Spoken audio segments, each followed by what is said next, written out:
Vamos então à leitura, 1 Samuel 15, a partir do verso 1.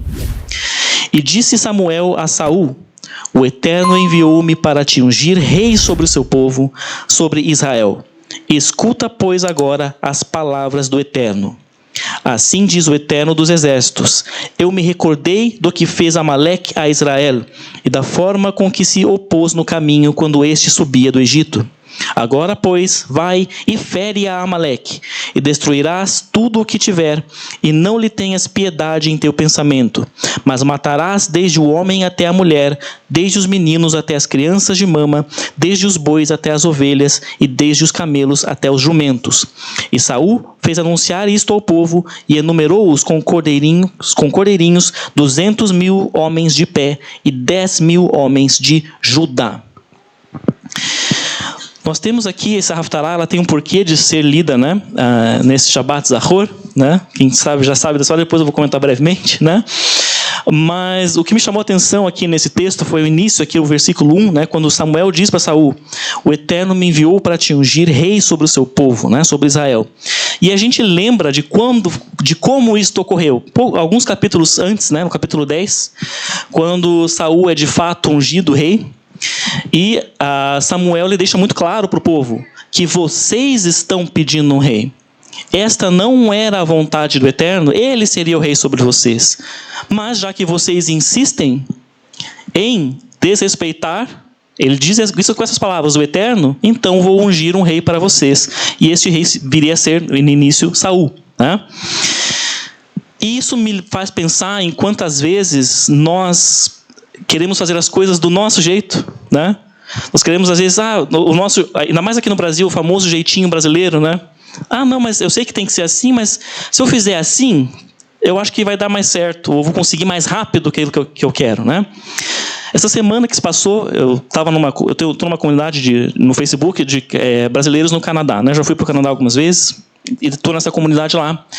E aí uma pessoa escreveu lá assim: eu tenho visto de turista canadense, o visto de turismo é só para você ir passear, né? Vai e volta. Eu tenho visto de turista, e o que vocês acham se eu for com visto de turista e daí eu ficar lá? Daí eu fico lá, eu arrumo um emprego, né? E daí eu fico. O que vocês acham? E muitas pessoas fazem isso de fato, e para algumas até dá certo, né? Algumas conseguem ficar, uma forma ilegal de se ficar no país, né? Mas algumas conseguem. Isso, consegue lá um emprego, lá alguma coisa e acaba ficando, ilegalmente, mas acaba ficando, né? E eu dei uma resposta para esse rapaz, era um rapaz jovem, eu falei: olha, você até pode dar certo se você fizer isso e você vai conseguir o que você quer mais rápido, que é, né, morar fora, né? Mas pense assim, né? Pense que você convidou um amigo para sua casa, para fazer um jantar na sua casa, você chama um amigo seu para ir jantar na sua casa. E esse amigo vai, né, com alegria, vocês jantam, e o amigo ele fica ali conversando, e as horas vão passando, e ele fica conversando, e aí ele resolve dormir na sua casa. Não estava previsto, mas tudo bem, né? Você, tá bom, pode ficar passar a noite aqui, tá tarde, já tudo bem. E aí no dia seguinte ele toma café com você, e ele não vai embora, ele continua conversando, e daí ele fica para o almoço, e depois ele fica para janta, até que quando você percebe ele já está instalado na sua casa. Sem ele ter te perguntado nada, sem você ter autorizado nada. Esse foi o exemplo que eu dei para ele. O que você acharia desse amigo? Como que seria a sua reação? Você gostaria disso? Não, né? E é a mesma coisa fazer isso com um país qualquer que seja, né? É o jeitinho de você querer ir do seu jeito, e não, mas eu vou assim, não é o jeito certo, mas daí dá certo, eu fico lá, né? E não é correto isso, né? Eu lembro que o Rabino Mateus uma vez comentou, ele deu um exemplo também, no nosso contexto aqui agora, que já aconteceu, infelizmente, em muitas pessoas, que descobrem sua judaicidade, suas raízes judaicas, como muitos de nós aqui, né? E daí quer ir viver em Israel, quer fazer aliá, né? Só que para você fazer aliá oficialmente para Israel, você precisa automaticamente, na grande maioria dos casos, salvo pouquíssimas exceções, se converter ao judaísmo, né? Pelos meios ortodoxos. Para se converter ao judaísmo pelos meios ortodoxos, o que você tem que fazer? Um dos passos é o quê? você tem que rejeitar tudo que você aprendeu antes, inclusive que Yeshua é o Messias. Isso é chave lá para você conseguir sua conversão ao judaísmo ortodoxo. Não tem outro caminho, hoje em dia. Entende? E muitas pessoas fizeram isso. E o Rabino Mateus, ele deu esse exemplo. Ele falou assim, olha, eu poderia ter feito isso, né, e também negado Yeshua só para me converter oficialmente e poder ir viver em Israel como cidadão israelense para fazer aliá. E aí o meu filho ia me perguntar assim um dia, pai, como é que a nossa família chegou aqui em Israel? Como foi? Conta para mim essa história. E o que ele ia dizer para o filho dele? Olha, filho, eu neguei Yeshua, mas tudo bem. Foi só um jeitinho para conseguir vir para cá. Será que seria um bom exemplo? Não, né?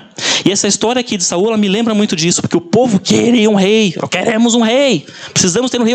Todos os outros povos têm rei, por que nós não temos? E veio Saul.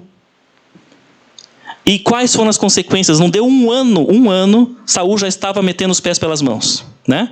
Ele foi lá e ofereceu um sacrifício que ele não podia ter feito aquilo. Ele não era sacerdote, não era Cohen. Mas ele cansou de esperar Samuel, que estava demorando, tipo assim, igual o povo lá no Sinai com Moisés. Exatamente. Ele está demorando muito, Samuel não aparece, vamos fazer nós aqui mesmo. E ele vai e oferece um sacrifício e ele é condenado pelo Eterno por isso. Ele não deveria ter feito aquilo, ele já começa desrespeitando os mandamentos, a Torá, né? E aqui, nesse capítulo que está aqui nessa Shabbat Zahor, que tem um motivo de estar aqui, aí foi o ápice, né? Porque a gente leu aqui que ele é ordenado destruir todos os amalequitas e todos os rebanhos, tudo. Era para acabar com tudo. Era para apagar a memória de Amaleque. Era isso, cumprir o que está na Torá lá. E o que ele faz? Ele faz isso? Não. Eles guardam lá as melhores ovelhas, os mais bonitos, mais vistosos, né? E eles poupam o rei de Amaleque, né? Eles poupam o rei amalequita, né? Então ele não cumpre aquilo que foi ordenado diretamente pelo Eterno por meio de Samuel para ele, né? E qual é a consequência disso? O que vai acontecer lá na frente? Na história que nós vamos ler aqui na próxima segunda-feira. Um descendente de Amaleque que sobreviveu, né? Porque o Saul não fez o que ele deveria fazer, chamado Ramã, se levanta de uma maneira terrível, criando uma trama contra o povo de Israel que quase viria a extinguir o povo judeu, o povo de Israel, né? História de Esther. Nós vamos ler aqui, não vou dar spoilers. Quem não conhece, vamos ler aqui na próxima segunda, tá? Olhem a consequência gravíssima de um ato, de uma transgressão de uma pessoa, né? Então, esse nosso jeitinho, esse nosso querer... Não, mas eu acho que se eu fizer... O Eterno falou que é assim, mas se eu fizer assim, eu acho que dá certo, eu acho que vai ser mais rápido.